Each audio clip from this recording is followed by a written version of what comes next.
So ito, pustahan na to ng soft drinks. So, yan, naglaro na kami ng basketball dyan. Tatluhan kami.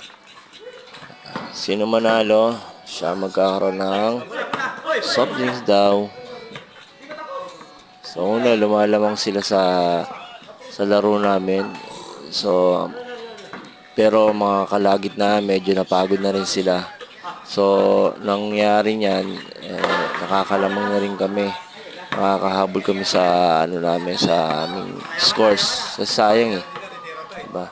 Aliksi yung kalaban namin, tapos kami medyo napagod na agad. So, ayan. Tumira na yung kasama ko. Nagawa niya yung bola. So, yun. Boom. Okay na to mga mi. Nakita niyo naman paano maglaro to mga kasama ko, di ba? Ang lupit, di ba? Let's go!